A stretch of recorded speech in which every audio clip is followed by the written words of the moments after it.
I paid for my sister's honeymoon with her new fiancé for $6,000, only to have her call me loser at family dinner and say it was cheap. I got angry and cut them off, but then I still can't believe I let Amanda talk me into this. My sister has always been dramatic, to say the least, but when she came to me for help with her honeymoon, I thought maybe this time was different. Maybe she'd finally grown up a little. To set the scene, Amanda had just married Kevin, a decent guy, surprisingly. Her first husband, Brandon, had been a total disaster. The kind of guy who thought job was a four-letter word and treated her like a maid instead of a partner. I'd always kept my distance from her relationship drama, but when they divorced, it was hard not to say, "I told you so." When she met Kevin, though, I had hope. He was responsible, polite, and actually had a career in marketing. He also seemed genuinely crazy about her, which was a first. They got engaged after a whirlwind 6 months of dating, and before I knew it, she was asking me to help with the wedding. I said no, it wasn't my place, but I gave them a nice check and thought that was it. Then Amanda called me about the honeymoon. She said they'd been looking at a 9-day trip to Hawaii, flights, bungalows on the beach, nice restaurants, the works. But apparently they'd underestimated how much it would cost. She claimed she didn't want to go into debt so early in their marriage and asked if I'd be willing to help out a little. At first I was hesitant. Amanda and I have always had a rocky relationship. She's the kind of person who wants the world handed to her on a silver platter and gets upset when it doesn't happen. But Kevin seemed to be such a good influence on her, and honestly, I was just happy that she'd moved on from Brandon. I thought maybe if I helped them get their marriage off to a good start, Amanda would finally appreciate me for once. I agreed. And by help a little, she meant $6,000. I paid for everything: flights, accommodations in some ridiculously expensive beach bungalows, fancy dinners, and even a few activities like snorkeling and a helicopter ride. It was a lot, but I figured if it made them happy, it was worth it. The weird thing was, once they got there, I didn't hear a word from her. Amanda, who practically lives on Instagram, didn't post a single photo. No stories, no captions about living my best life. Nothing. It wasn't just unusual, it was bizarre. My wife, my parents, even my younger sister V noticed and thought it was weird. Kevin had always been annoyed by her constant obsession with social media, so we thought maybe he'd convinced her to unplug for a while. When they returned, I was eager to hear how it went. We'd all agreed to meet at my parents' house for dinner that Saturday: me, my wife, Amanda and Kevin, our parents, and V. When Amanda walked in, tan but with a sour look on her face, I had a sinking feeling that whatever she was about to say wasn't going to be good. The moment Amanda sat down, the mood changed. She didn't say much at first, just fiddled with her drink and let Kevin do all the talking. He seemed relaxed, even happy, as he told us about the trip. "The snorkeling was amazing," he said. "We saw sea turtles, tropical fish, it was like being in another world. And the helicopter ride over the volcanoes? Unreal." My parents and V took it all in and asked a lot of questions. Even I was starting to feel good about my decision. It sounded like they'd had a great time. Kevin showed us some pictures on his phone, the sunset view from their bungalow, a fancy dinner by the water, Amanda smiling in a flower lei. "So," he said with a grin, "it sounds like a pretty awesome honeymoon." My mom chimed in. "Your brother really went all out for you too. It's such a wonderful way to start your new life together." Everyone nodded in agreement. I glanced at Amanda, expecting her to finally crack a smile or at least say thank you. Instead, she put down her drink, stood up and said, "Are you kidding me?" The room fell silent. "A 9-day vacation? That's it. Who does that?" Amanda snapped. "You know what people post online? Month-long trips to Europe. Yacht parties in Santorini. They couldn't even book us more than a bungalow? And don't even get me started on the restaurants, half the places were basic." I blinked, stunned. At first I thought she was joking, but the look on her face said otherwise. "You're such a loser," she continued, glaring at me. "How could you be so cheap? If you couldn't afford a real honeymoon, you shouldn't have offered in the first place. My wife's fork clattered on her plate. V's jaw dropped. Even Kevin looked embarrassed. My mom and dad exchanged one of those silent "What just happened?" looks, and the whole table turned to me, waiting for my reaction. I took a deep breath and looked Amanda straight in the eye. "Wow. You're amazing," I said. And then I let her have it. "Amanda, can you hear yourself right now?" I said. "I spent $6,000 to give you and Kevin the honeymoon of your dreams. $6,000. And you stand here and call me cheap? A loser? Are you serious?" She crossed her arms and looked defiant, but I wasn't about to back down. "The fact that you even feel entitled to complain about something like that is insane. Do you know how many people would kill for a trip like this? Do you have any idea how spoiled you sound?" Amanda rolled her eyes, and that was that. Something inside me snapped. I stood up and continued.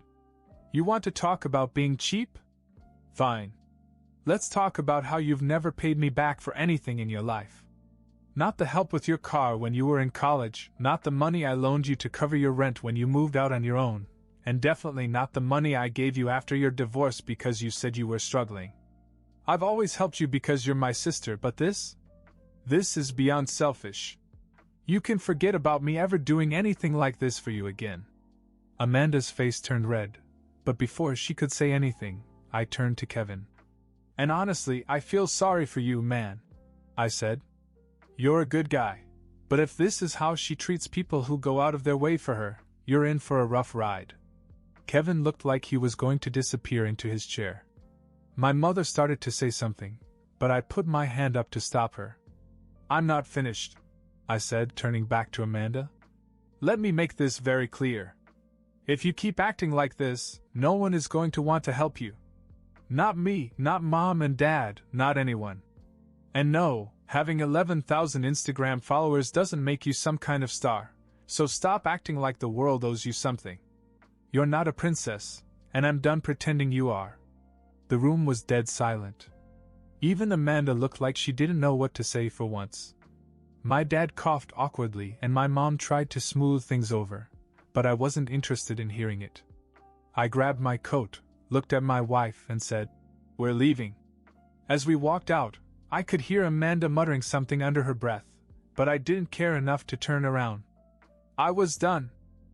Amanda's words echoed in my head as we drove home. I couldn't believe it. $6,000 and she called me cheap. My wife didn't say much during the drive, but I could tell she was as angry as I was. When we got home, she finally broke the silence. "You did the right thing," she said. "But what about Kevin? He didn't even try to defend you. He just sat there like a statue." That bothered me, too. Kevin had always seemed like the calm, collected type, but tonight he looked like he'd rather be somewhere else. At first I thought he was just embarrassed, but now I wasn't so sure. Something about his expression during Amanda's tirade had seemed off. I woke up the next morning to the sound of my phone buzzing. It was my mom. I wasn't in the mood to rehash everything, but I answered it anyway. "She came over," my mom said. "Amanda. Early this morning? Let me guess, she's still mad?" My mom sighed. "No, actually. She was crying. She said you humiliated her in front of everyone, and now Kevin barely speaks to her." That got my attention. Why would Kevin be angry with her? I was the one who left. "I don't know," my mother said. "But she kept saying how everything was ruined and how you don't understand what she's dealing with." That threw me. Amanda's life has always been an open book whether we wanted it to be or not. She overshares everything from her dinner plans to her relationship drama. But now there was something she wasn't saying, and it was eating away at me. When I got off the phone, I told my wife what my mother had said. "Do you think there's something going on between them?" she asked. "I don't know," I said. "But if there is, it's not my problem anymore." I meant it then. Amanda had crossed the line, and I had no intention of getting dragged back into her mess. But by the middle of the week, Curiosity got the better of me. I checked Kevin's Instagram, hoping to get some insight into the situation. His page was private, which wasn't unusual, but Amanda's was suddenly deactivated. That was strange. Amanda without social media was like a fish out of water. Then, out of nowhere, I got a text from Kevin. "Can we talk? Just you and me. I have some things to explain." I stared at Kevin's text, not sure how to respond. This was a guy who barely spoke unless Amanda gave him permission, and now he wanted to explain some things. To me? It didn't sit right. Curiosity won out, though, and I texted back. "Sure. When?" "Tonight," he replied. "I'll come over." That evening, Kevin showed up alone, looking more haggard than I'd ever seen him. His usual clean-cut appearance was gone, his hair was a mess, his shirt was wrinkled, and there were dark circles under his eyes. "Thanks for seeing me," he said as he walked in. We sat down in the living room, and for a few minutes he just stared at the coffee table, fiddling with his wedding ring. Finally, he took a deep breath and said, "I owe you an apology." "For what?" I asked. "For Amanda," he said. "For everything she said to you.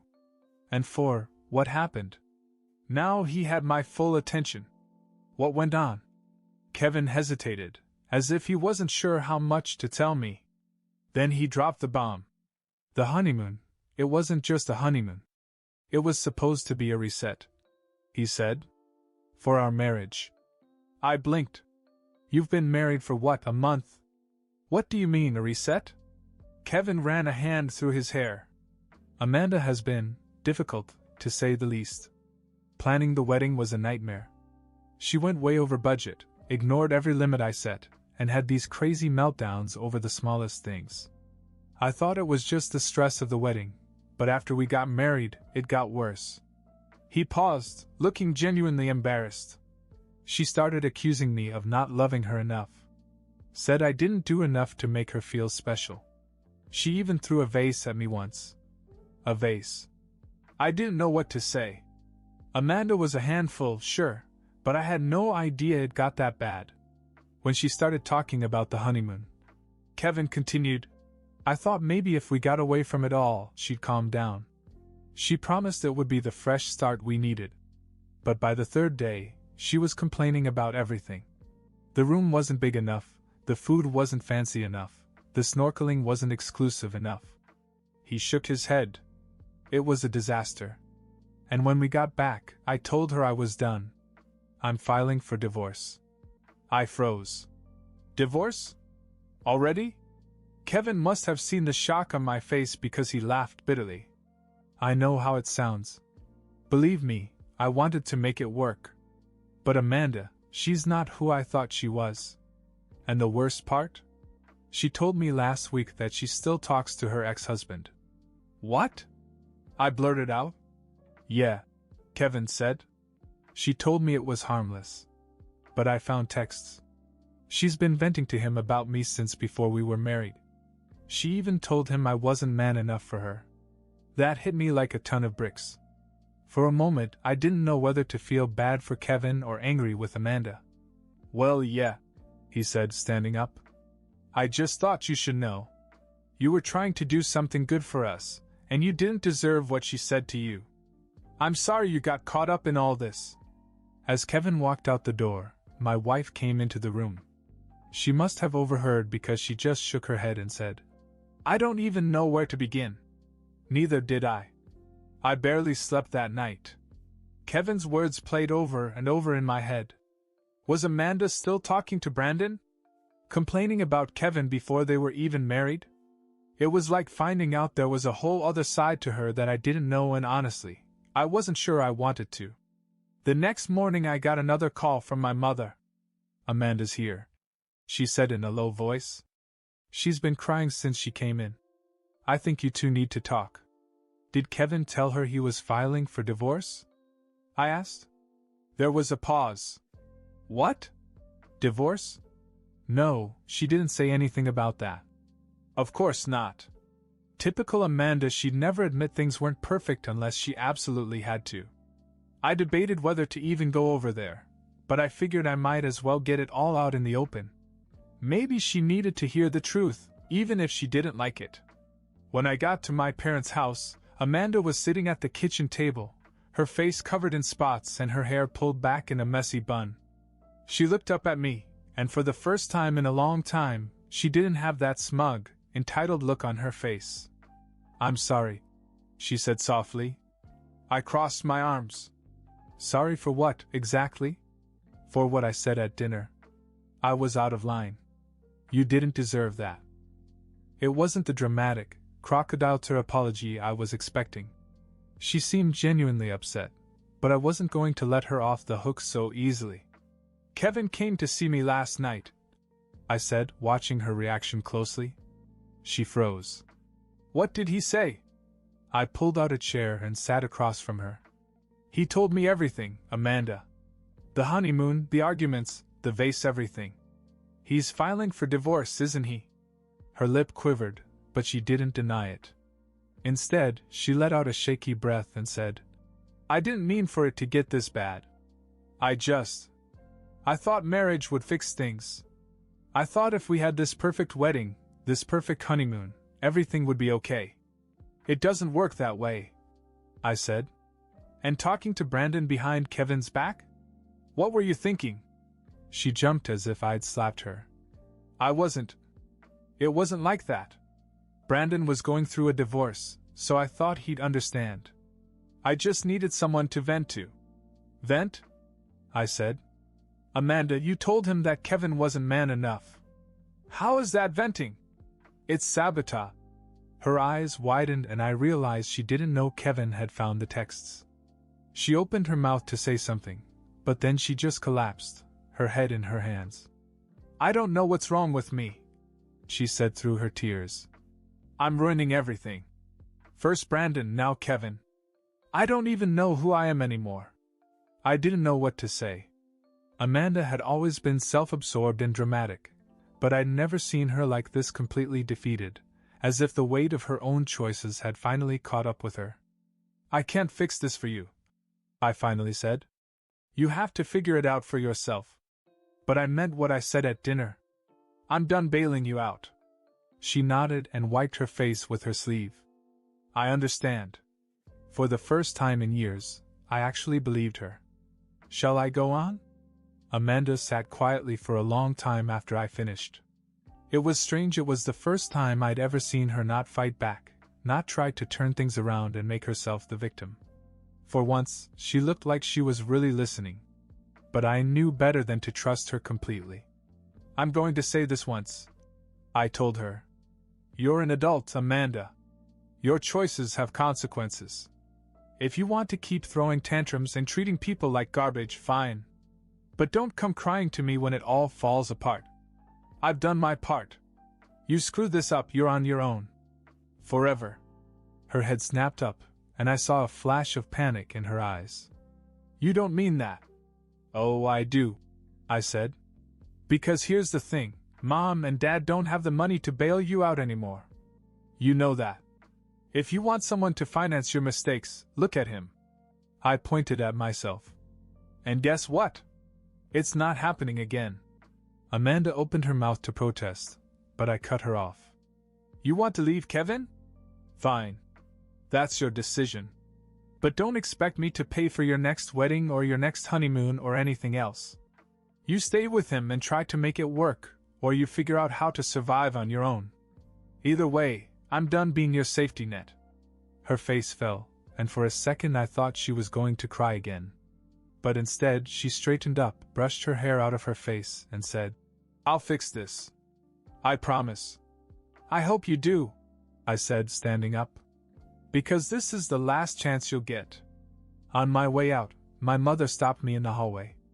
"That was hard," she said in a low voice. "It had to be," I replied. "If I keep saving her, she'll never learn. And honestly, I'm tired of cleaning up her messes." When I got home, I felt a strange sense of relief. For the first time in years, I wasn't worried about Amanda or what she might drag me into next. It was like cutting off a weight I didn't even know I was carrying. As for Amanda, I didn't hear from her for a while after that. But a few weeks later I got a text from Kevin. "We're going to counseling," it said. "I'm not sure if it's going to work, but we're trying." I didn't reply. It wasn't my fight anymore.